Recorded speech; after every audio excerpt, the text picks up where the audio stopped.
So এখানে চিত্রে দুইটা বিন্দু পি এবং কিউ, এটার স্থানাঙ্ক দেওয়া আছে তোমার এক্স ওয়াই এবং জেড অক্ষের স্থানাঙ্ক। পি বিন্দুর স্থানাঙ্ক হচ্ছে 1 3 4 এবং কিউ বিন্দুর স্থানাঙ্ক হচ্ছে 2 3 4। তোমাকে গ নাম্বারে বের করতে বলছে পি কিউ যে ভেক্টর আছে সেই ভেক্টরের সমান্তরাল একক ভেক্টর নির্ণয় করতে হবে।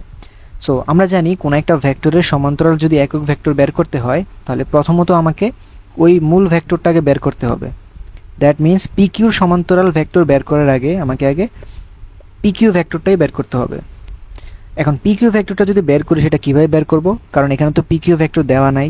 তাহলে পি কিউ ভেক্টরটাই এখানে অ্যারো দিয়ে আমরা বোঝাই। তারপর এখানে দেখো মূল বিন্দু থেকে কিউ বিন্দু থেকে যে ভেক্টরটা, এটা যদি সংযোজক সরলরেখা, সেটা একটা ভেক্টর নির্দেশ করে। আমরা সকলে সেটা চিনি, এটা হচ্ছে অবস্থান ভেক্টর।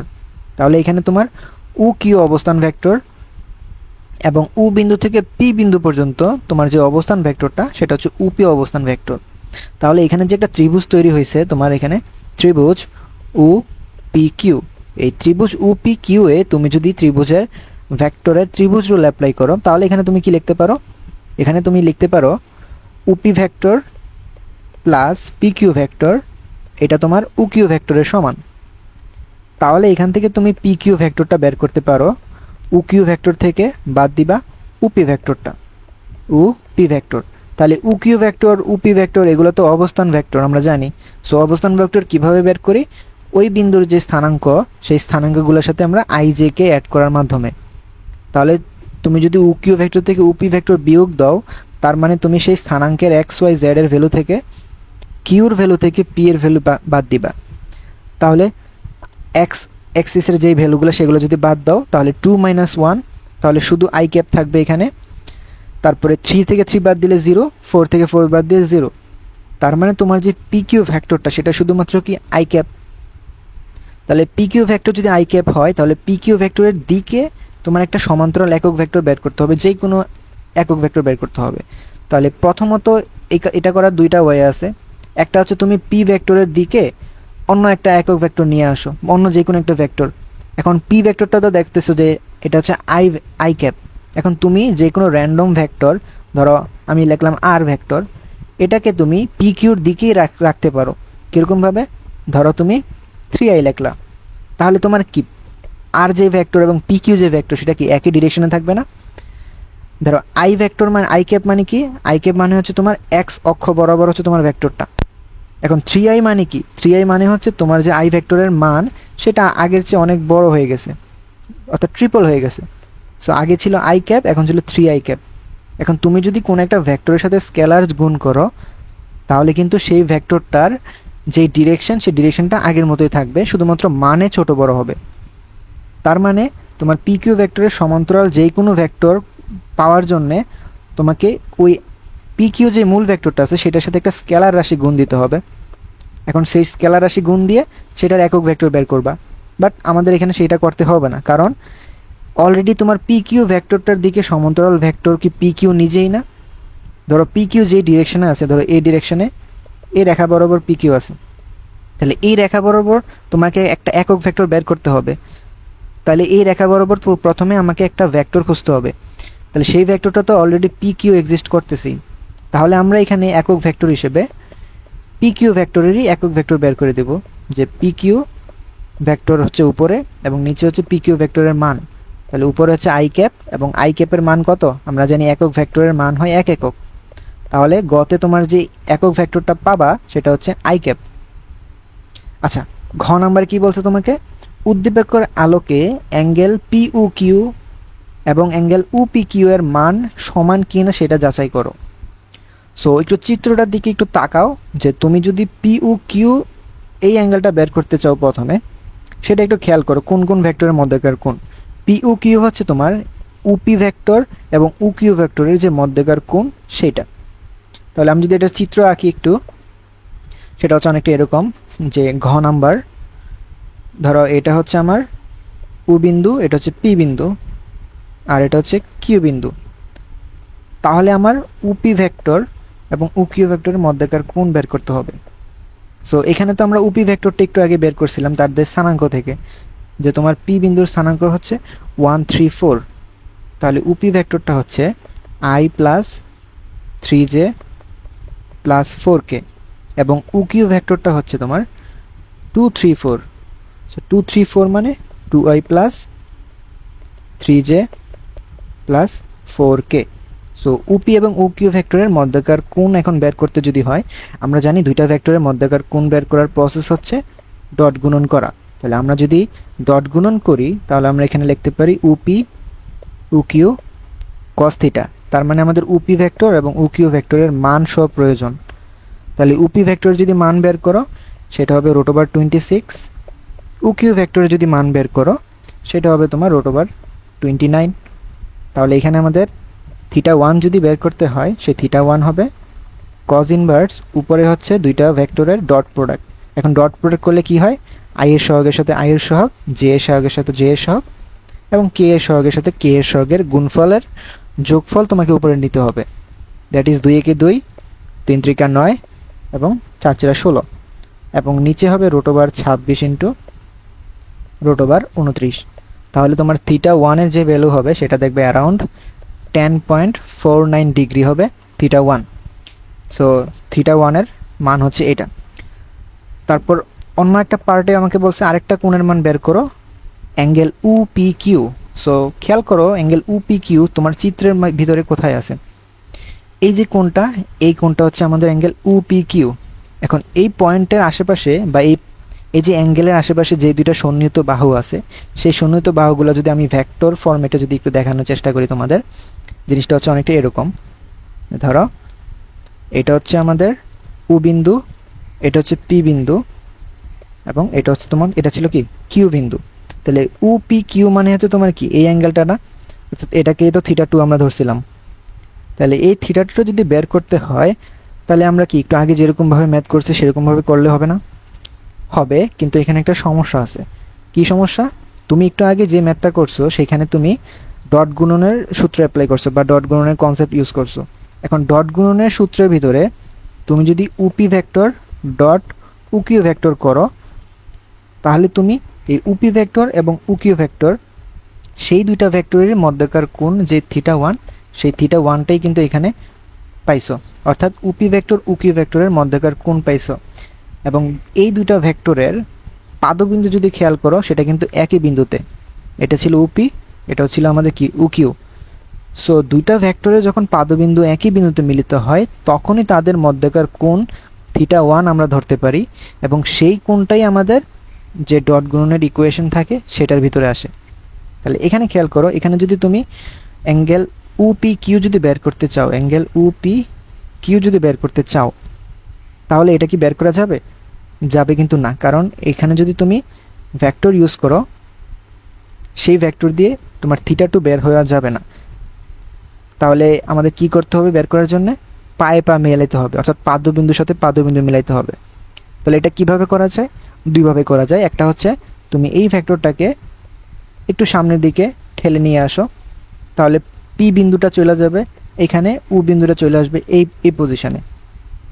তাহলে তুমি প্রথমে এই যে মধ্যকার কোণ আলফা, এই আলফাটা প্রথমে বের করবা, তারপরে θ2 বের করার জন্যে তুমি 180 মাইনাস আলফা করে বের করতে পারো।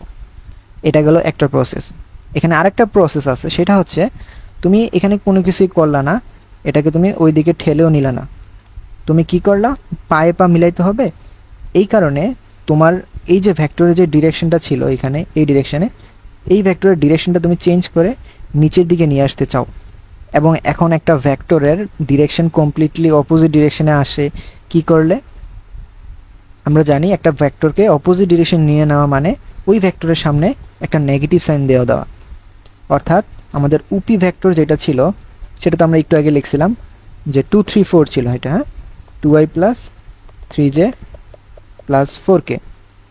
তাহলে অপোজিট ডিরেকশনে যে ভেক্টরটা হবে সেটা হবে আমাদের পিকিউ ভেক্টর। খেয়াল করো, তুমি যখন 180 ডিগ্রিতে এটাকে ঘুরাই দেবা ভেক্টরটা, তখন সেটা কিন্তু পিকিউ ভেক্টর হবে, সরি পিকিউ না, পিউ ভেক্টর। এখন পিইউ ভেক্টরকে কি লেখা যায়? আমাদের উপি ভেক্টরের নেগেটিভ লেখা যায় না, তাহলে আমাদের কি লিখতে হবে এখানে? -2i minus 3j minus 4k। তাহলে পিইউ ভেক্টরের মান তাহলে কত হবে? আগের মতোই 26 26 হবে। 2 3 4 কি আরেকবার একটু খেয়াল করি আমরা। আচ্ছা সরি 1 3 4, তো এখানে 2 না বরং 1 হবে, মানে শুধু i, তাহলে এখানে মাইনাস i, তাহলে এখানে মান হবে √26। ওকে, তারপর বাকিটা ইজি। আমাদের করতে হবে কি, এখন পিইউ ভেক্টর এবং আমাদের পিকিউ ভেক্টর এই দুইটার মধ্যেকার কোণে যদি বের করি, তখনই দেখো এখানে কিন্তু θ2 আছে এবং এটা কিন্তু পায়ে পা কিন্তু মিলে আছে। তাহলে কি করবা, PU into PQ into cos θ2। তাহলে θ2 বের করতে হলে আমাদের করতে হবে কি, cos ইনভার্স উপরে পিইউ ডট পিকিউ এই ভেক্টরের ডট প্রোডাক্ট আর নিচে তাদের মান। সো পিকিউ ভেক্টরটা হয়তো আমরা গতে বের করছি। পিকিউ ভেক্টর কত ছিল, যে পিকিউ ভেক্টর শুধু i ছিল। সো পিকিউ ভেক্টরটা আসছে আমাদের শুধু i ক্যাপ। তাহলে তুমি যদি গুণ করো, এখন উপরে হবে শুধু -1 এবং নিচে হবে √26 পুরোটার cos ইনভার্স। তাহলে আমার θ2 এর যে রেজাল্ট সেটা দেখবো আমি 101.3 ডিগ্রি। বোঝা গেল? এটা হচ্ছে অ্যান্সার। আচ্ছা, এখানে দুইটা ভেক্টর দেওয়া আছে, পি ভেক্টর এবং কিউ ভেক্টর। তাদের ভেক্টরিক্যাল ফর্ম ijk ফরম্যাটে তাদের ভেক্টরের মানটা দেওয়া আছে, সরি ভেক্টর ফর্মটা দেওয়া আছে। আমাকে গতে বের করতে হবে পি ভেক্টর এবং ধনাত্মক x অক্ষের মধ্যকার কোণ কত। সো দুইটা ভেক্টর আমাদের প্রয়োজন মধ্যকার কোণ বের করার জন্য। একটু আগে আমরা জিনিসটা দেখছি, একটা ভেক্টর হচ্ছে পি ভেক্টর নিজেই, সেটা হচ্ছে 2i + 2j - k। So 2i + 2j - k এবং আরেকটা হচ্ছে x অক্ষ। এখন x অক্ষের ভেক্টর কি লিখি আমরা, i ক্যাপ, বাট সেই x অক্ষকে স্পেসিফাই করে দিয়েছে ধনাত্মক x অক্ষ, দ্যাট ইজ +i ক্যাপ। তাহলে মধ্যকার কোণ কিভাবে বের করব, আমরা একটু আগেই ডিরেক্ট স্ট্রেট ফরওয়ার্ড সূত্র বসাই দেব। এখন P vector dot x vector, P ভেক্টরের মান ইন্টু এক্স ভেক্টরের মান। তাহলে cos ইনভার্স পি ভেক্টরকে তুমি যদি এক্স ভেক্টরের সাথে ডট প্রোডাক্ট করো, তাহলে শুধুমাত্র i এর সহগটা থাকবে উপরে, কারণ x এর যে কে এর সহগ নাই, তাহলে ওই সহগগুলোর গুণফল 0 হয়ে যাবে। আর নিচে হবে পি ভেক্টরের মান আর এক্স ভেক্টরের মান। পি ভেক্টরের মান হচ্ছে √9 আর এক্স ভেক্টরের মান হচ্ছে 1। তাহলে এটার রেজাল্ট হবে cos ইনভার্স 2/3 বা 48.18 ডিগ্রি। সো খ নাম্বারে দেখি কি বলছে তোমাকে, তোমার স্মল a এর সম্ভাব্য কোন মানের জন্য ভেক্টর দ্বয়ের যে স্কেলার গুণফল এবং ভেক্টর গুণফলের মান সমান হবে, সেটা গাণিতিকভাবে বিশ্লেষণ করতে হবে। সো পি ভেক্টর এবং কিউ ভেক্টর দুইটাই তো দেওয়া আছে, বাট খেয়াল করো পি ভেক্টরটা যদিও কমপ্লিট ফর্মে দেওয়া আছে, বাট কিউ ভেক্টরটা কিন্তু আমাদের একটা ভেরিয়েবল শো দেওয়া। এখানে একটা এ আছে ভেরিয়েবল। তাহলে এর মান কত হবে যদি তোমার পি ভেক্টর এবং কিউ ভেক্টরের যে ডট প্রোডাক্ট সেটা তোমার পি ভেক্টর এবং কিউ ভেক্টরের ক্রস প্রোডাক্টের মানের সমান হয়। আবার খেয়াল করো, মান সমান হয় কথা বলা আছে, তার মানে তোমার শুধু ক্রস ভেক্টরের মানটা নিলেই কিন্তু হবে। সো এটা কিভাবে করা যায়, এটা করার দুইটা প্রসেস থাকতে পারে। আচ্ছা, দুইটাই আমি বলে দিই। ধরো 1 নম্বর প্রসেসে প্রথম কেসে আমরা কি করতে পারি, প্রথমত আমরা ডট প্রোডাক্ট করতে পারি পি ভেক্টর ডট কিউ ভেক্টরের। যদি ডট প্রোডাক্ট করি আমার ভ্যালু হবে 4 + 4 - a, দ্যাট ইজ 8 - a। এবং ক্রস প্রোডাক্ট করতে পারি P cross Q. So cross product কীভাবে করি, আমরা নির্ণয়কের মাধ্যমে করি ijk, তারপরে দ্বিতীয় সারিতে আমরা প্রথমে ক্রস প্রোডাক্টের যে ভেক্টরটা থাকে সেটা লিখি 2 2 - 1 এবং তৃতীয় সারিতে দ্বিতীয়তে যেই ক্রস প্রোডাক্টটা থাকে সেটা লিখি, এটা হচ্ছে 2 2 a। তাহলে এটা যদি করো i এর সাপেক্ষে যদি বিস্তার করো, এখানে দেখবা 2a + 2i cap minus j এর সাপেক্ষে যদি বিস্তার করো তখন এখানে থাকবে 2a + 2 × j ক্যাপ, আর k এর সাপেক্ষে করলে 0 থাকবে। তাহলে শুধু এটাই হচ্ছে তোমার পি কিউ ভেক্টর। বাট প্রশ্ন মতে আমরা কি জানি, এই যে ডট প্রোডাক্টের মান সেটা তোমার ক্রস প্রোডাক্টের মানের সমান। তাহলে মানগুলো যদি সমান হয় তাহলে ডট প্রোডাক্টের মান তো আমরা 8 - a পাইছি, এটা সমান হবে তোমার এই যে ভেক্টর আছে এই ভেক্টরের মান। এখন ভেক্টরের মান কিভাবে লিখি, √9 x square plus a y square plus a z square, অর্থাৎ এক্সের সহগ, ওয়াইয়ের সহগ, জেডের সহগের স্কোয়ার করে যোগফল, এর রুট ওভার। তাহলে এখানে আমরা লিখব 2a plus 2 whole square plus 2a plus 2 whole square, অর্থাৎ 8 মাইনাস এ হবে আমাদের root over 2 into 2a plus 2 whole square. তাহলে উভয় পাশে যদি স্কোয়ার করো এবং সবগুলো যদি শর্ট করো, সবগুলোকে যদি একই পাশে আনো, তাহলে ফাইনালি আমাদের যে দ্বিঘাতটা থাকবে সেটা হচ্ছে এরকম 7a square plus 32a minus 56 equal 0। So তারপর এখান থেকে আমরা এর মান বের করব, বাট বের করার আগে আমরা আরেকটা কাজ করব। কী কাজ? সেটা হচ্ছে আমরা বলছিলাম এটাকে আরেকটাভাবে সলভ করা যায়, তাহলে সে দ্বিতীয় প্রসেসটাও দেখবো যে সেটাকে কীভাবে সলভ করা যায়। সো সেই 2 নম্বর প্রসেসটা এখন একটু দেখাচ্ছি আমি। সে দেখো 2 নম্বর প্রসেস জন্য আমরা করব কি, আমরা মূল শর্তটা লিখব পি ডট কিউ হচ্ছে পি ক্রস কিউ এর মানের সমান। এখন এগুলোতে তোমার ডিরেক্ট ইকুয়েশন ছিল একটা, যে পি ডট কিউ এর জন্য যে কোনো পি ডট কিউ দুইটা ভেক্টর ডট প্রোডাক্ট করলে আমরা জানি পি কিউ কস থিটা হবে তাদের মান এবং পি কিউ সাইন থিটা হবে ক্রস গুণফলের মান।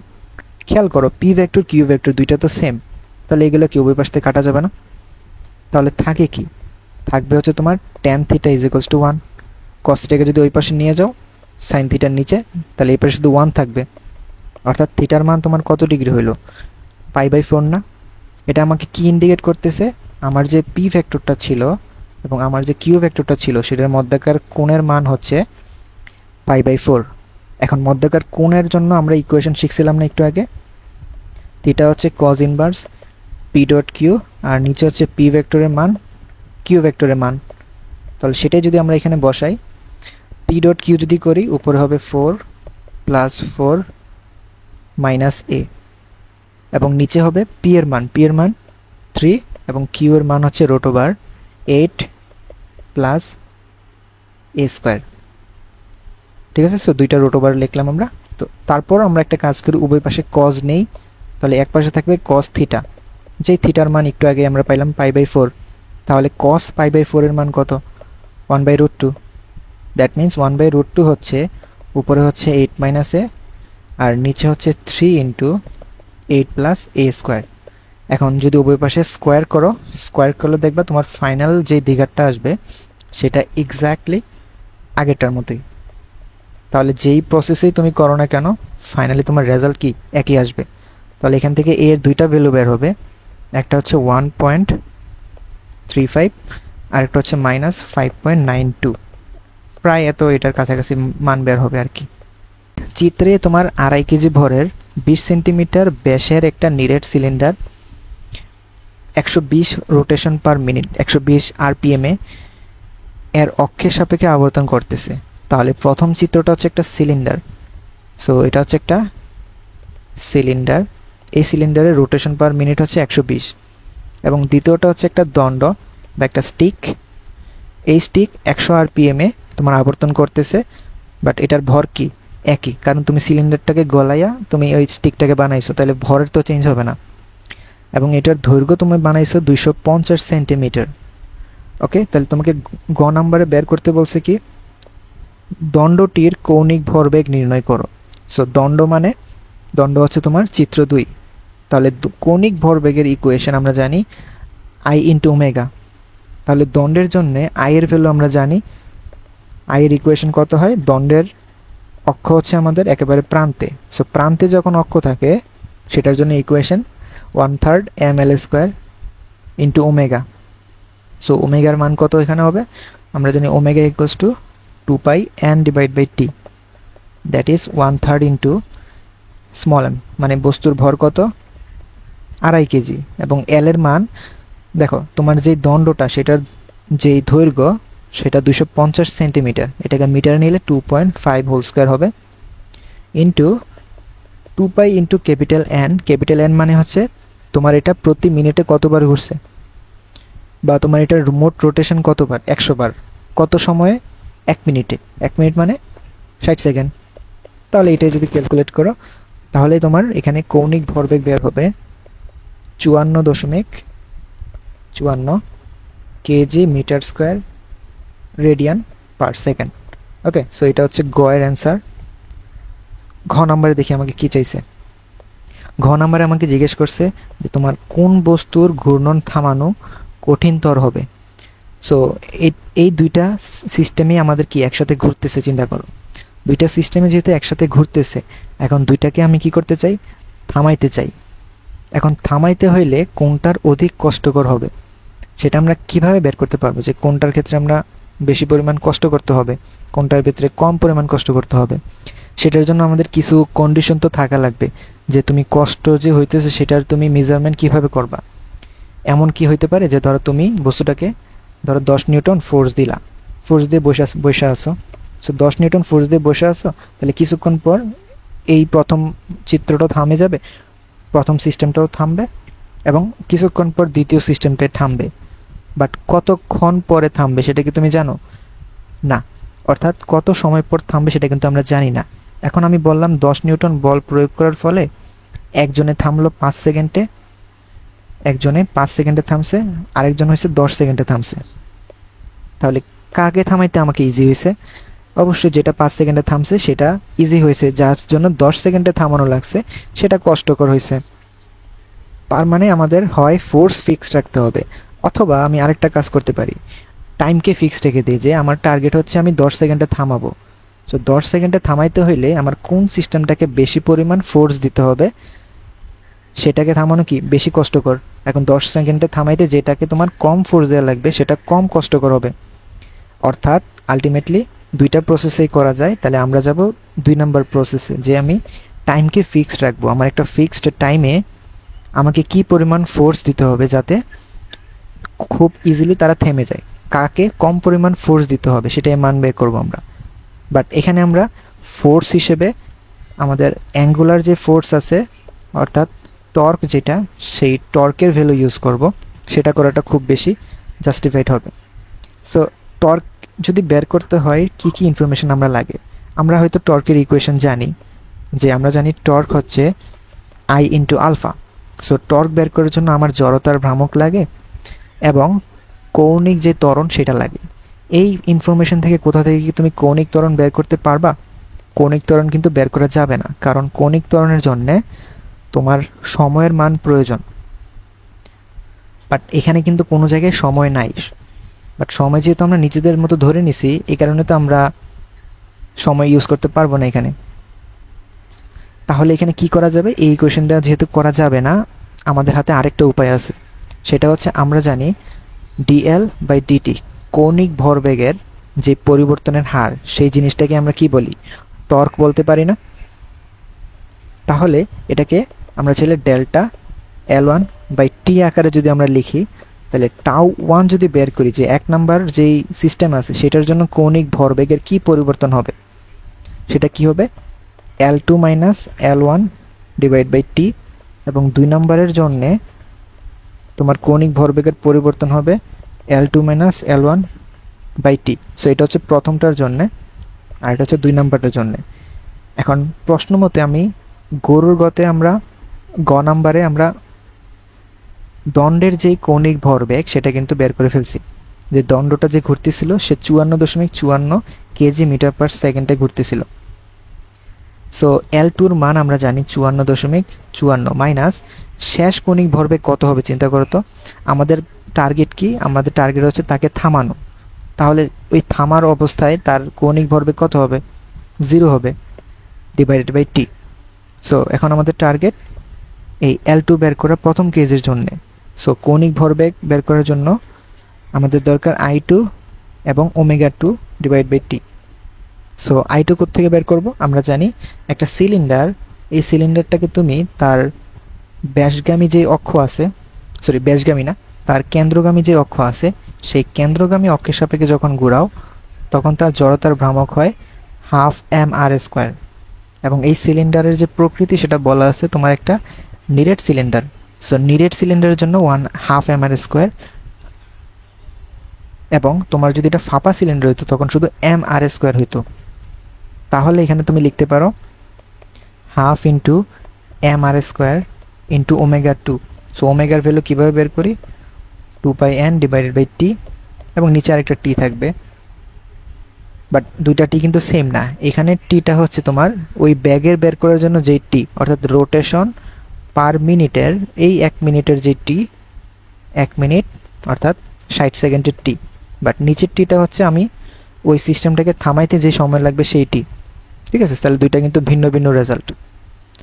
আচ্ছা, তাহলে সেটা যদি তুমি এখন বসাও, উপরে দেখবা তোমার 0.62832 আসবে এবং নিচে থাকবে কত, টি। তাহলে এখন আমরা এখন কাজ করি, টাউ টুকে টাউ 1 দ্বারা ভাগ দেই।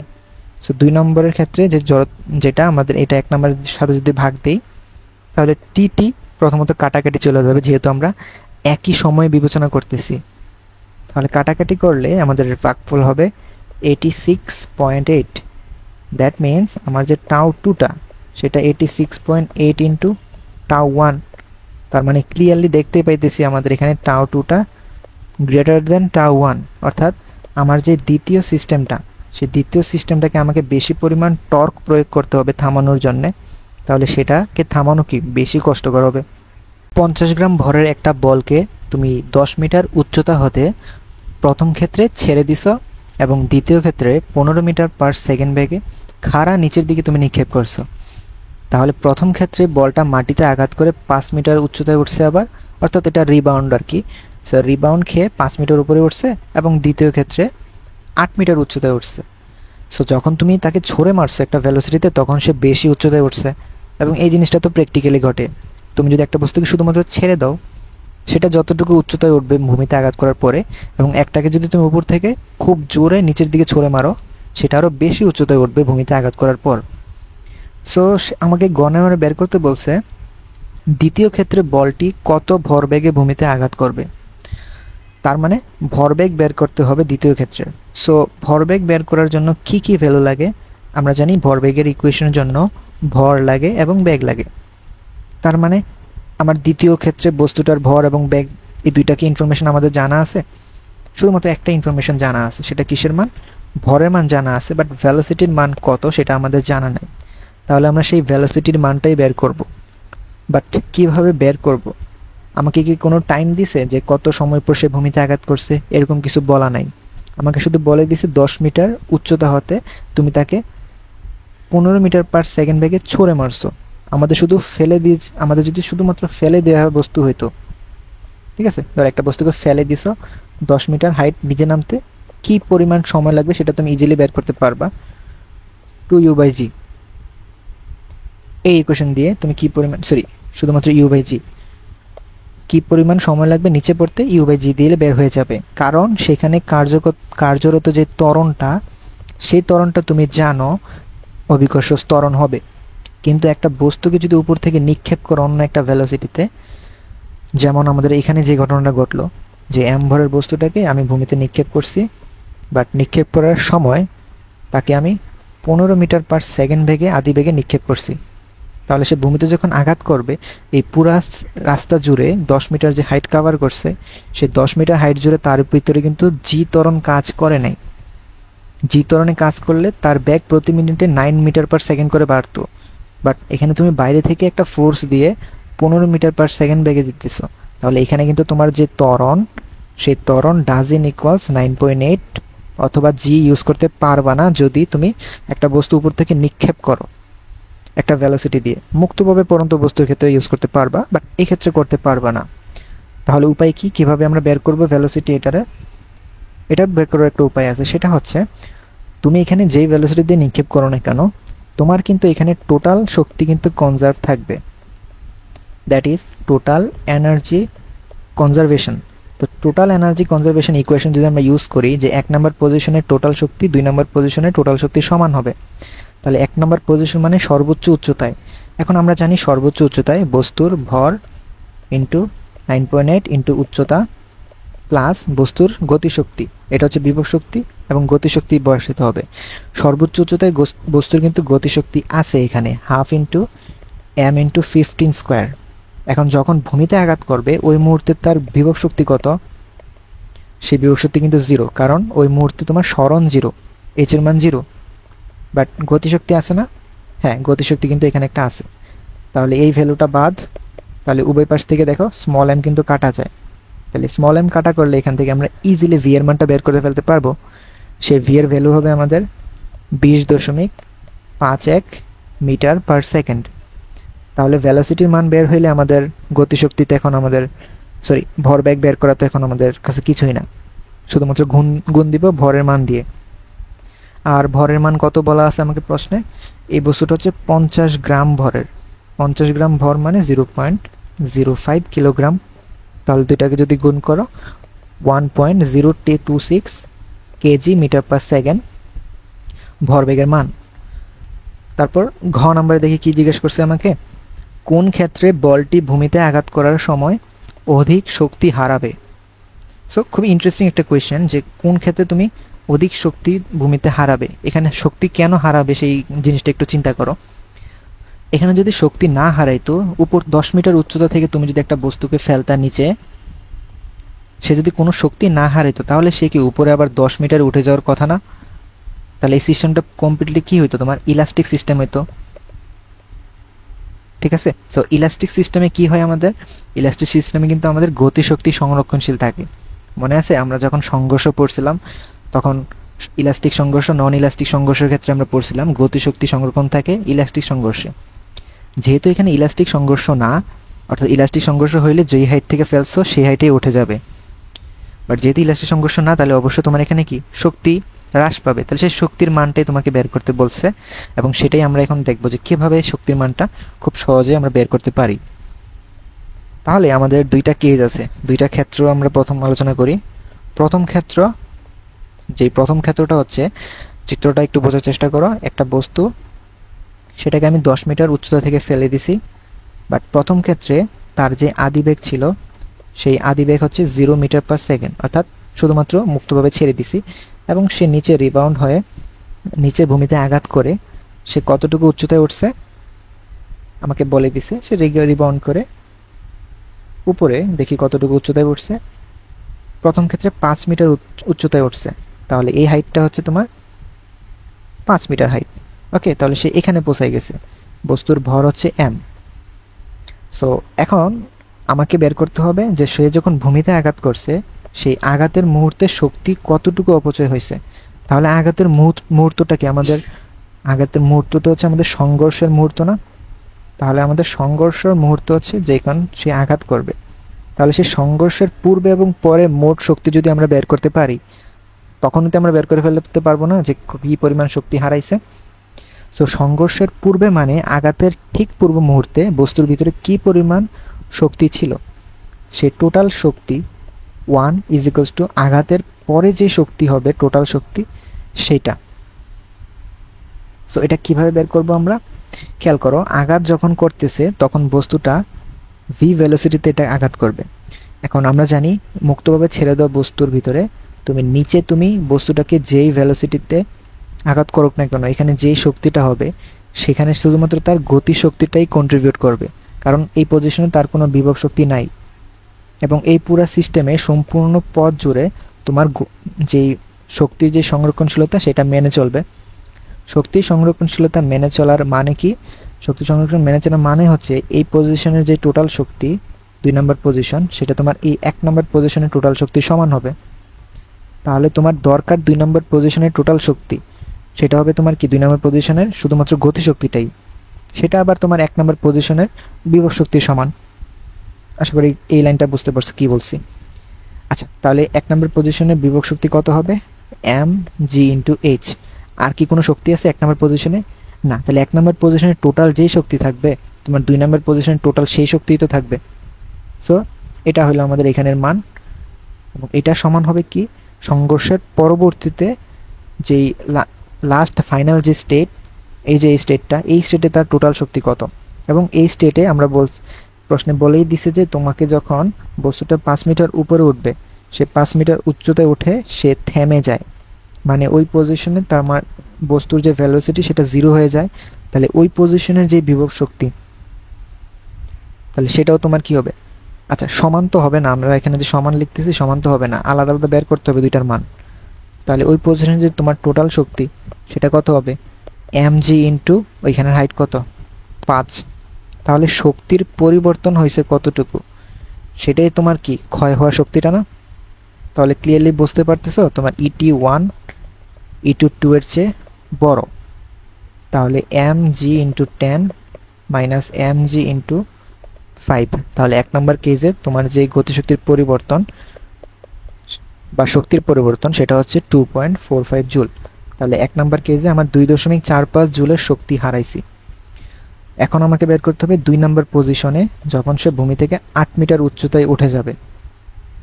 ওকে, সো এটা বের করার জন্য আমরা কি করব, দ্বিতীয় ক্ষেত্র নিয়ে আলোচনা করি। সো দ্বিতীয় ক্ষেত্রের চিত্রটা যদি আঁকি সেটা হচ্ছে এরকম।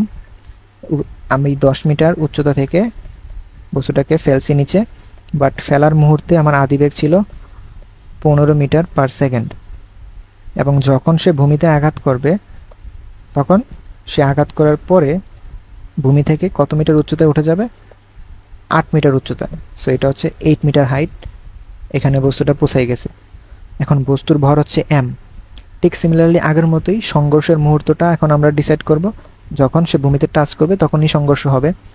তাহলে সংঘর্ষ হওয়ার পূর্বে তার মোট কি পরিমাণ শক্তি থাকবে সেটা আমরা কিভাবে বের করব। সংঘর্ষ হওয়ার পূর্বে তার ভিতরে শুধুমাত্র গতিশক্তিই থাকবে, তাহলে সেই গতিশক্তির মান হাফ mv²। তাহলে সংঘর্ষের পূর্বে 0.05 কেজি ভরের যে বস্তুটা তার ভেলোসিটি কত ছিল সেটা কিন্তু গরুর গতে বের করছো, 20.51 মিটার পার সেকেন্ড। তো সেটাই এখানে বসাবা, 20.51 হোল স্কোয়ার। এটা করলে তোমার রেজাল্ট হবে 10.52 জুল।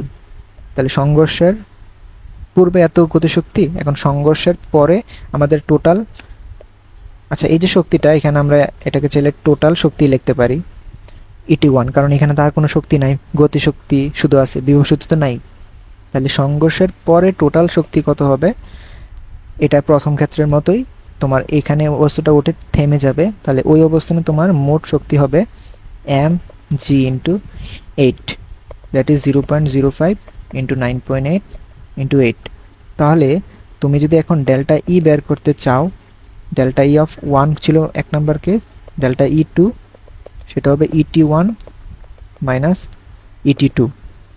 সো এটা বের করলে দেখবে এটার রেজাল্ট প্রায় তোমার 6.6 জুল তোমার ডেল্টা ই হয়। তাহলে এখানে কোন ক্ষেত্রে তোমার অধিক শক্তি হারাবে, প্রশ্ন জিজ্ঞেস করছি কি তোমার কোন ক্ষেত্রে অধিক শক্তি হারাবে। তাহলে আমরা দেখলাম দ্বিতীয় যে ক্ষেত্র আছে সেখানে বস্তুটা অধিক শক্তি হারাবে প্রায় 6.6 জুল, আর প্রথম ক্ষেত্রে প্রায় 3.92 জুলের কাছাকাছি আর কি, সরি 2.45 জুল। প্রথম ক্ষেত্রে ডেল্টা E1 হ্যাঁ 2.45 জুল, সো 2.45 জুল, আরেকটা হচ্ছে কত 6.6 জুল।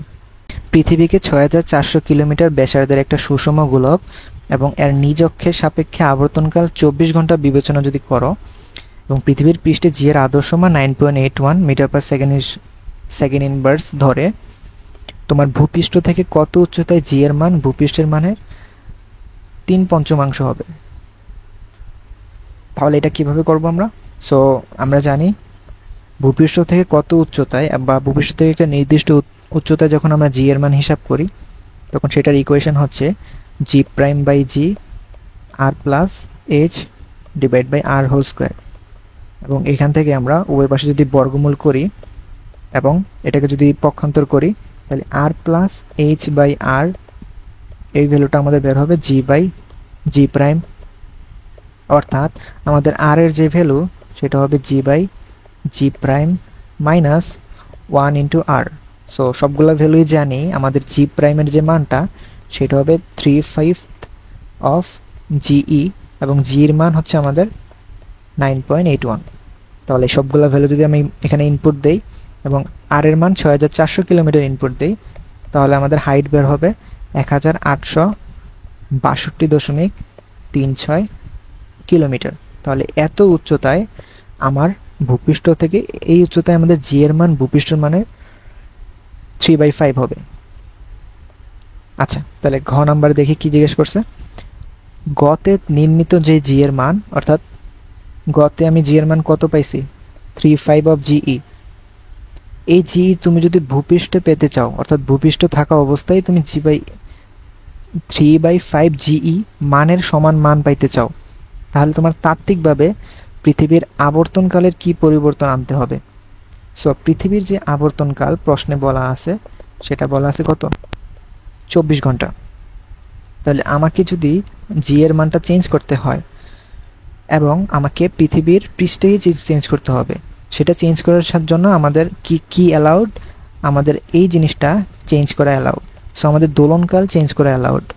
দোলনকাল চেঞ্জ করা অ্যালাউড মানে আমাদের যে কৌণিক বেগ সেটা চেঞ্জ করা অ্যালাউড, কারণ দোলনকালের সাথে কৌণিক বেগের সম্পর্ক আছে। তাহলে কৌণিক বেগের সাথে কি সম্পর্ক আছে? পৃথিবীর আহ্নিক গতি সম্পর্ক আছে। তার মানে পৃথিবীর আহ্নিক গতি পরিবর্তনের মাধ্যমে আমরা ভূপৃষ্ঠের ভিতরেই আমাদের যে জি ল্যামডার ভ্যালু, সেই জি ল্যামডার ভ্যালু 3/5 জিই এর সমান আমরা করতে পারবো। বাট এখানে একটা কন্ডিশন আছে যে তুমি ভূপৃষ্ঠের কোন অবস্থানে তোমার এই জি এর মানটা এত করবা, অর্থাৎ তোমার ল্যামডার ভ্যালু কত, তুমি কি বিষুবীয় অঞ্চলে করতে চাও, মেরু অঞ্চলে করতে চাও, নাকি অন্য কোনো র্যান্ডম পজিশনে করতে চাও। সো এক একজন এক এক রকমভাবে অ্যান্সার দিতে পারো। আমি বিষুবীয় অঞ্চল দিয়ে অ্যান্সার দিতে পারো, তোমরা চাইলে 90 ডিগ্রি দিয়ে অ্যান্সার দিতে পারো।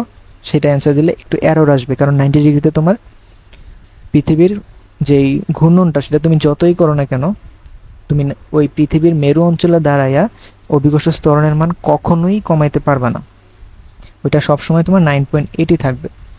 এই জিনিসটা তোমরা নিজেরা ট্রাই করে দেখো যে এটা দিয়ে হয় কিনা।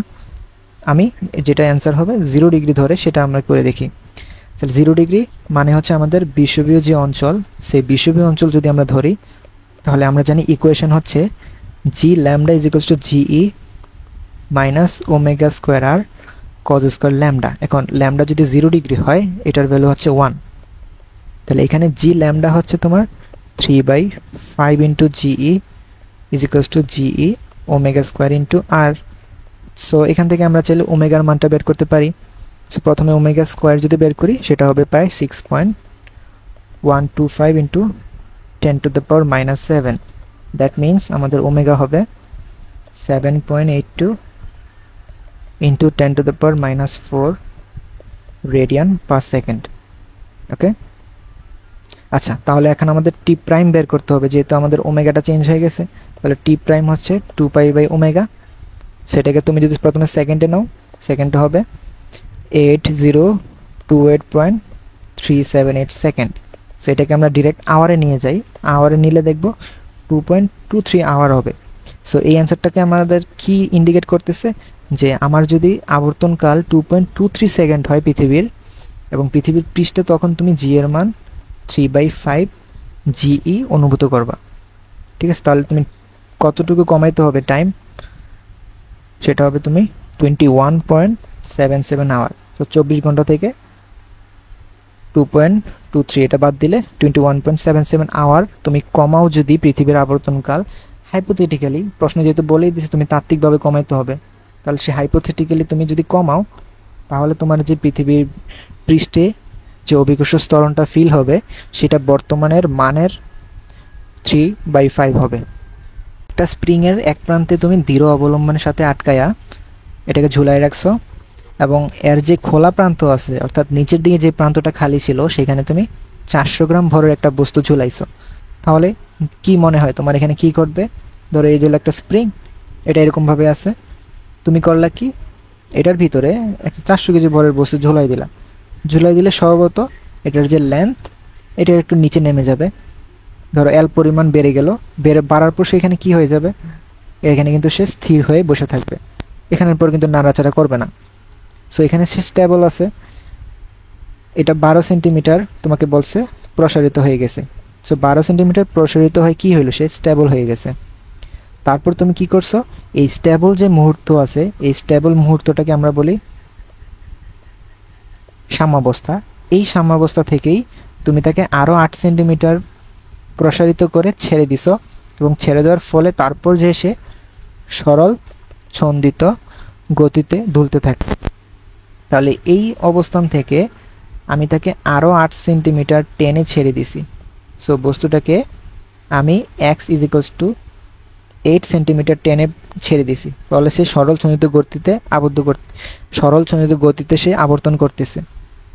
তো এখন সে যদি সরল চলনিত গতিতে দুলতে থাকে, তাহলে তুমি তাকে যতটুকু টেনে ছেড়ে দিছ সে উপরের দিকেও ঠিক ততটুকুই সংকুচিত হয়ে যাবে। তাহলে আমি তাকে যতটুকু টানলাম সে যদি ততটুকুই সংকুচিত হয়, এবং এটা যদি হয় আমাদের সাম্যাবস্থান, তাহলে আমাদের এই দূরত্বটা কি? আমাদের বিস্তার না? আমরা জানি সাম্যাবস্থান থেকে সর্বাধিক যতটুকু ডিস্টেন্স পর্যন্ত আমার বস্তুটা চলে যায় সেই বস্তুটা হচ্ছে আমাদের, সেই ডিস্টেন্সটা হচ্ছে বিস্তার। তাহলে এখানে আমাদের 8 সেন্টিমিটারটা এটা অ্যাকচুয়ালি আমাদের বিস্তারের মান। ওকে, এবং আমাদের সাম্যাবস্থান হচ্ছে এই পজিশনটা। আচ্ছা দেখি গ নাম্বার কি বের করতে বলছে। উদ্দীপকের যে বস্তুটা এটা তো সরল চলনিত গতিতে আবর্তন করতেছে, দুলতেছে। সো এটার তোমার সর্বোচ্চ বেগ নির্ণয় করতে হবে। সো আমরা জানি সরল ছন্দিত গতিতে গতিমান কোন একটা বস্তুর যে ভেলোসিটির ইকুয়েশন সেটা হচ্ছে v is equals to omega root over a square minus x square. এবং আমরা এটাও জানি একটা সরল চলনিত গতিতে দুলতে থাকা বস্তু যখন তার সাম্যাবস্থানে থাকে, অর্থাৎ এক্স এর মান যখন 0 হয়, বস্তু যখন সাম্যাবস্থানে থাকবে এক্স এর মান তখন কত হবে? 0 হবে। তখনই তোমার ভেলোসিটি কত হবে?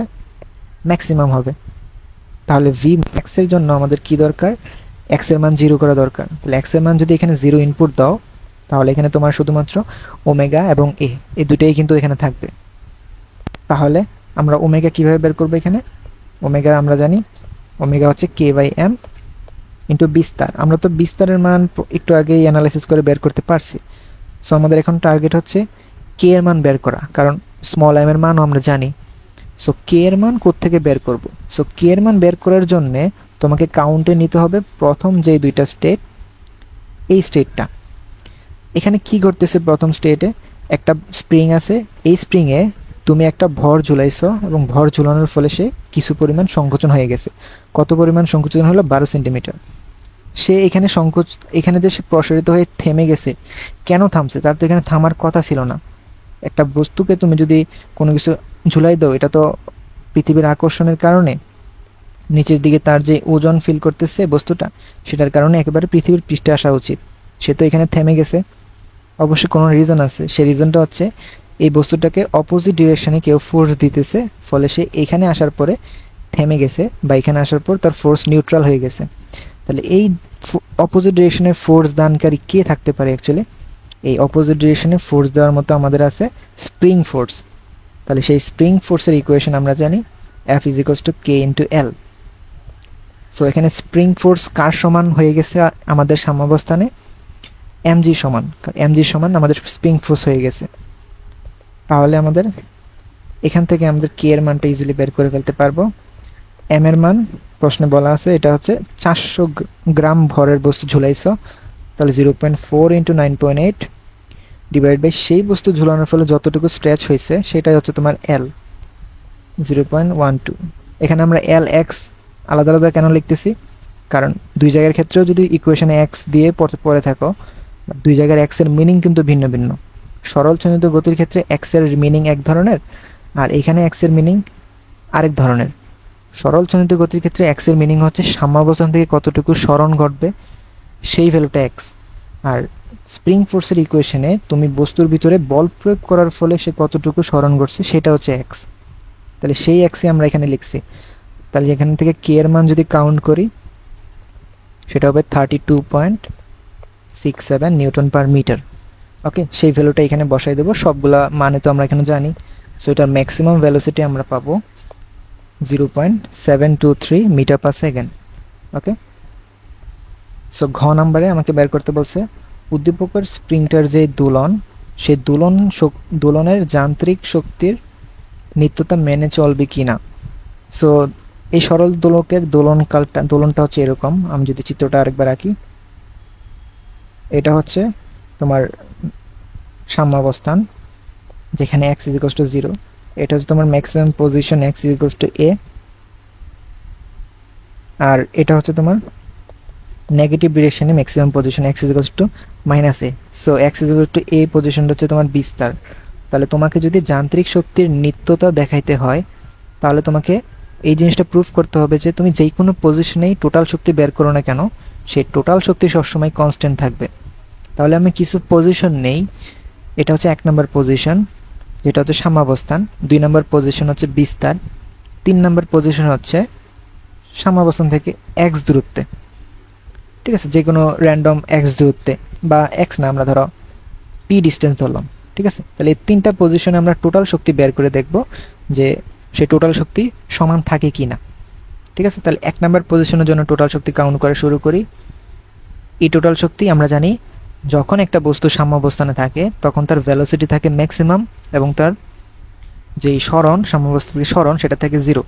তাহলে ওই পজিশনে তার যেই গতিশক্তির ইকুয়েশন সেটা হয় হাফ অফ এম, এম না লিখে আমরা ওমেগা দিয়ে লিখি, half of omega A square minus x square.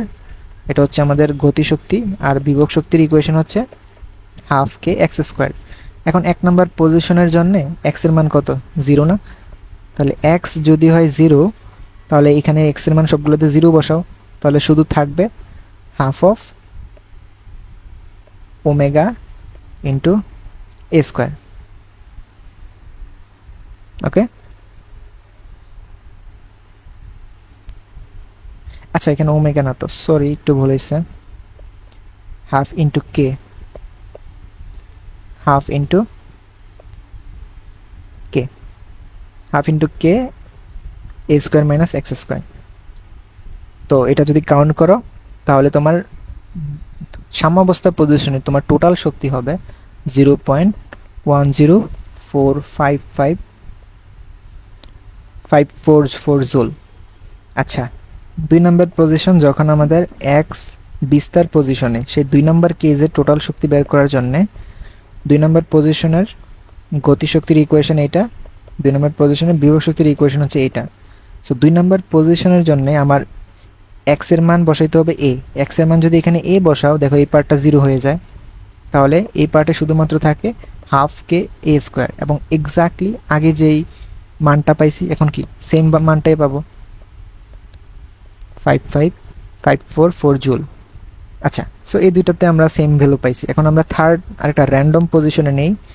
X যখন পি পজিশনে, তখন আমার যে টোটাল এনার্জি সেটা হবে half of K A square minus x square plus half of K x square.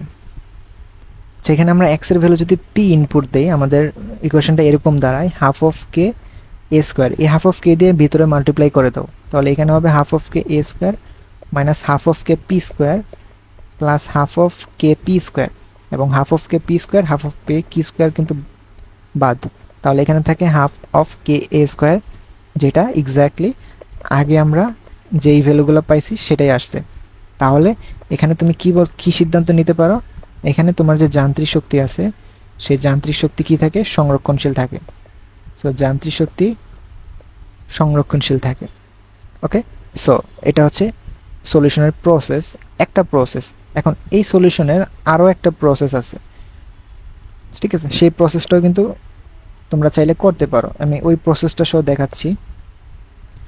ধরো এটাকে এই পাশে নিয়ে যাই। আচ্ছা, খেয়াল করো, আরেকটা প্রসেসে এই জিনিসটাকে সমাধান করা যায়। আমরা জানি কোন একটা সিস্টেমে যান্ত্রিক শক্তি তখনই তোমার সংরক্ষণ থাকে যখন সেই সিস্টেমে যে কার্যকর বলটা, সেই কার্যকর বল, সেই বলটা যখন সংরক্ষণশীল বল হয়। মনে আছে আমরা যখন নিউটনের বলবিদ্যা যখন পড়ছিলাম, তখন সংরক্ষণশীল বল, অসংরক্ষণশীল বল, এই কনসেপ্টটা কিন্তু ছিল ওই চ্যাপ্টারে। সো সংরক্ষণশীল বল দ্বারা তুমি যে কৃতকাজটা পাবা, যে শক্তিটা পাবা, সেটা তোমার সংরক্ষণশীল থাকবে, বা তোমার যান্ত্রিক শক্তি এখানে নিত্যতা মেনে চলবে। তাহলে আমরা যদি এটা প্রুফ করতে পারি যে এখানে সংশ্লিষ্ট যে ফোর্সটা, সেই ফোর্সটা একটা সংরক্ষণশীল বল, তাহলে কি আমরা এখানে বলতে পারবো না যে এখানে যান্ত্রিক শক্তি নিত্যতা থাকবে? হ্যাঁ, এটা কিন্তু করা যায়। তাহলে আমরা কিভাবে এটা করব? আমরা প্রথমে এই জিনিসটা মনে রাখতে হবে যে একটা সরল ছন্দিত গতির সিস্টেমে আমাদের কোন ফোর্স অ্যাক্টিভ থাকে, অর্থাৎ এখানে কোন ফোর্সটা কার্যকর। এবং আমরা সবাই এখানে জানি আমাদের এই সিস্টেমের জন্য কার্যকর ফোর্সটা হচ্ছে স্প্রিং ফোর্স, এবং সেই ফোর্সের ভেক্টর ফর্মটা যদি আমরা লিখি এফ ভেক্টর হচ্ছে minus K x into I cap ফরম্যাটে। এখানে আমরা আই ক্যাপ কেন লিখলাম, কারণ হয়তো কোনো একটা ডিরেকশনে তো থাকবেই। স্প্রিং ফোর্স হয় তোমার এক্স অক্ষ বরাবর থাকবে, অথবা ওয়াই অক্ষ বরাবর থাকবে, অথবা জেড অক্ষ বরাবর থাকবে। সো তুমি আই জে কে যে কোনো একটা ভেক্টর ফর্মে নিয়ে সেখানে তুমি এই জিনিসটাকে বোঝাইতে হবে যে তোমার এটা একমাত্রিক গতি বা একমাত্রিক ফোর্স। এবং সামনে মাইনাসটা কিসের জন্য? এটা হচ্ছে তোমার স্প্রিং ফোর্সের মাইনাস, যে ফোর্সের ডিরেকশন এবং ত্বরণের ডিরেকশন ভিন্ন ভিন্ন থাকে, সেটার মাইনাস হচ্ছে এটা। তাহলে আমরা একটা বলকে সংরক্ষণশীল প্রুফ করি কিভাবে, সেটারও আমাদের কনসেপ্ট দ্বিতীয় চ্যাপ্টারে ছিল। ভেক্টর চ্যাপ্টারের লাস্টে আমরা পড়ছিলাম যখন কোনো একটা ভেক্টর ক্ষেত্রের বা কোনো একটা ভেক্টর রাশির যখন কার্ল করব, সেই ভেক্টর রাশির কার্লের মান যখন শূন্য হয় তখনই আমরা ওই ভেক্টর ফিল্ডটাকে বলতে পারি একটা সংরক্ষণশীল বল বা অঘূর্ণনশীল। তাহলে আমাদের যদি কার্ল বের করি, এখানে উপরে হচ্ছে আই জে কে, নিচে হচ্ছে del del x, del del y, তারপর ডেল ডেল জেড, এবং থার্ড যে সারি সেই সারিতে এই ফোর্সের যেই ভেক্টর আই জে কে এর সহগগুলো সেগুলো বসবে। সো আই এর সহগ হচ্ছে মাইনাস কে এক্স, জে এর সহগ হচ্ছে তোমার 0, কে এর সহগ হচ্ছে 0। আচ্ছা, তাহলে এখানে যদি তুমি বিস্তার করো, আই এর সাপেক্ষে বিস্তার করো, এই দুটা করলে 0 হবে। মাইনাস জে এর সাপেক্ষে যদি বিস্তার করো, কে এক্স এর অন্তরীকরণ করতে হবে জেড এর সাপেক্ষে, তাহলে কে এক্স পুরোটাই ধ্রুবক, এটা 0, এবং এই দুটা করলে এটাও 0 হবে। এবং সিমিলারলি কে এর সাথে যদি অন্তরীকরণ করো সেটাও 0 হবে। ফলে এখানে ফাইনালি তুমি একটা ভেক্টরের কার্ল করে সেটার যেই ফলাফল সেটা ভেক্টর ফর্মে পাইলা একটা শূন্য ভেক্টর। তাহলে কার্লের মান যখন শূন্য হয় তখন আমরা জানি সেই যেই বলটা হয় সেই বলটা হচ্ছে সংরক্ষণশীল বল। সো যেই ভেক্টরটার তুমি কার্ল করছো সেটা হচ্ছে কি একটা সংরক্ষণশীল। ফলে এটার কারণেও আমরা এখানে কি বলতে পারি, যে সরল দোলকের যান্ত্রিক শক্তির নিত্যতা মেনে চলবে। ওকে, সো এটা আমি দেখাই দিলাম, যদি কেউ এরকমভাবে অ্যান্সার করে থাকো যাতে বুঝতে পারো যে এইভাবে অ্যান্সার করলেও হবে। একটা দৃঢ় অবলম্বন থেকে ঝুলন্ত একটা ইস্পাতের তারের দৈর্ঘ্য দেওয়া আছে তোমার 0.48 মিটার, ব্যাস দেওয়া আছে 5 × 10⁻⁴ মিটার, এবং তোমাকে তারের দৈর্ঘ্যের বৃদ্ধি দেওয়া আছে 2.4 × 10⁻⁵। এতটুকু বৃদ্ধি করতে প্রয়োজনীয় যে ভরটা তুমি সংযুক্ত করলা সেটার মান বলা নাই, বাট একটা প্রয়োজনীয় ভর সংযুক্ত করছো যাতে তোমার বৃদ্ধি হয়েছে এতটুকু। এখন শিক্ষক একটা স্টেটমেন্ট দিছে যে তারটার যে পার্শ্ব বা ব্যাস যে হ্রাসের মান, সেই হ্রাসের মান 2 ন্যানোমিটারের বেশি হবে কি না, বা শিক্ষক বলছে হবে না। এখন লাস্টে আরও কিছু ইনফরমেশন দিছে, তারের যে পয়সনের অনুপাত সেটা 0.33, এবং ইয়াংয়ের গুণাঙ্ক 2 × 10⁻11 নিউটন মিটার ইনভার্স 2। আমাকে গতে বের করতে বলছে শিক্ষার্থী কর্তৃক তারে সংযুক্ত ভর নির্ণয় করো। সো গ নাম্বারটা আমরা এখানে ইজিলি করে ফেলতে পারি। আমরা জানি ইয়াংয়ের গুণাঙ্ক, এটা যেহেতু তোমাকে দেওয়া আছে এটা দিয়ে তুমি ভর বের করে ফেলতে পারো। সো ইয়াংয়ের গুণাঙ্কের ইকুয়েশন হচ্ছে F capital L divide by A small l, যেখানে সবগুলো পরিচয় হয়তো আমরা জানি। ক্যাপিটাল এল হচ্ছে আদি দৈর্ঘ্য, স্মল এল হচ্ছে তোমার দৈর্ঘ্য কতটুকু বৃদ্ধি করছো, ক্যাপিটাল এ এটা হচ্ছে প্রস্থচ্ছেদের ক্ষেত্রফল, এবং এফ হচ্ছে কি পরিমাণ বল তুমি প্রয়োগ করছো সেই তারে। তাহলে সেই বলের অ্যামাউন্টটা আমরা কিসে কাউন্ট করব, এম ইন্টু জিতে, কারণ বল প্রয়োগ হিসেবে আমরা এখানে কোনো একটা ভর যুক্ত করে দিছি, সেটারই যে ওজন সেটাই এখানে বল হিসেবে কাজ করছে। ওকে, তাহলে এটা ইন্টু ক্যাপিটাল এল এ স্মল এল, একে আমরা চাইলে কি লিখতে পারি পাই আর স্কোয়ার, অথবা এখানে আর না লিখে আমরা d²/4 লিখতে পারি, কারণ এখানে তোমার ব্যাস দেওয়া আছে 0.48 মিটার। সো এটা ইউজ করতে পারি, এবং স্মল এল এটার ভ্যালু তো দেওয়া আছেই। সো সবগুলো ভ্যালু দেওয়া আছে না এখানে, তাহলে এখান থেকে তুমি চাইলে স্মল এম এর মানটা বের করতে পারো। এখন স্মল এম হবে 0.2 কেজি প্রায়, ঠিক আছে, দশমিকের পর আরও কিছু ঘর আছে, বাট অ্যাপ্রক্সিমেটলি 0.2 কেজি হয় তোমার এম এর মান। আচ্ছা, ঘ নাম্বারে আমাকে জিজ্ঞেস করছে শিক্ষার্থীর বক্তব্যের যথার্থতা গাণিতিকভাবে বিশ্লেষণ করো বা যাচাই করো। সো শিক্ষক বলছে যে আমার যেই ব্যাসার্ধের যে হ্রাস বা পার্শ্ব যে বিকৃতি করছে সেই পার্শ্ব বিকৃতির হ্রাসের পরিমাণটা হচ্ছে 2 ন্যানোমিটার। তাহলে আমাকে সেই পার্শ্ব বিকৃতির হ্রাসের মানটা যদি বের করতে হয়, সো পার্শ্ব হ্রাসের ক্ষেত্রে পার্শ্ব বিকৃতির সাথে পয়সনের অনুপাতের সম্পর্ক আছে। দৈর্ঘ্য বিকৃতির সাথে সম্পর্ক আছে তোমার কার? ইয়াংয়ের গুণাঙ্কের। পয়সনের অনুপাতের সম্পর্ক হচ্ছে পার্শ্ব বিকৃতির সাথে। সো সম্পর্কটা হচ্ছে এরকম, small d by capital D, small l by capital L. পার্শ্ব বিকৃতি এবং দৈর্ঘ্য বিকৃতির যেই রেশিওটা সেটাই আমাদের পয়সনের অনুপাত। দ্যাট মিন্স পয়সনের অনুপাত হচ্ছে আমাদের small d capital L, capital D to small l. Capital D হচ্ছে আদি ব্যাস, ক্যাপিটাল এল আগে থেকে আমরা জানি, স্মল এলও জানি, পয়সনের অনুপাত আমাদের দেওয়া আছে। তাহলে সবগুলা ভ্যালু বসে তুমি যদি এখানে স্মল ডি বের করো, সেটার ভ্যালু হবে অ্যারাউন্ড 8.25 ইন্টু 10⁻⁻9 মিটার। সো 10⁻⁻9 মিটারকে আমরা লিখতে পারি ন্যানোমিটার। তাহলে সেটা ক্লিয়ারলি দেখতে পাইছি যে আমাদের 2 ন্যানোমিটার যে থ্রেশহোল্ড ভ্যালু, স্যার যে জিনিসটা বলছে যে 2 ন্যানোমিটারের বেশি হতে পারবে না, বাট এখানে অ্যাকচুয়ালি কি 8.25 ন্যানোমিটার হয়ে গেছে। তাহলে বক্তব্যটা কি যথার্থ নয়।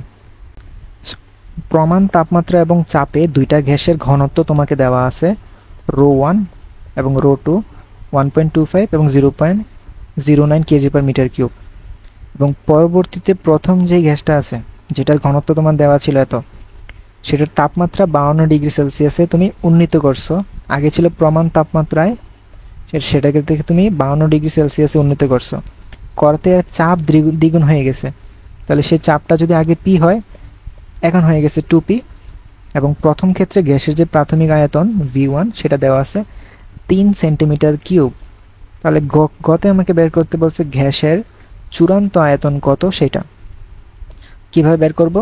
এখানে যেহেতু তোমার প্রেসার, ভলিউম, টেম্পারেচার তিনটাই একসাথে চেঞ্জ হইতেছে, তাহলে আইডিয়াল গ্যাস ইকুয়েশন থেকে আমরা জানি P1 V1 T1 is equals two P2 V2 T2। So প্রশ্নে বলা আছে তুমি তার যে স্টেটগুলো চেঞ্জ করার ফলে P1কে যদি P ধরো, V1 এর মান দেওয়া আছে প্রশ্নে 3 সেন্টিমিটার কিউব, এবং টেম্পারেচার হচ্ছে T1 তোমার কি, তোমার প্রথম টেম্পারেচারটা হচ্ছে প্রমাণ তাপমাত্রা, আমরা জানি প্রমাণ তাপমাত্রা হচ্ছে 273 কেলভিন, ইকুয়ালস P2।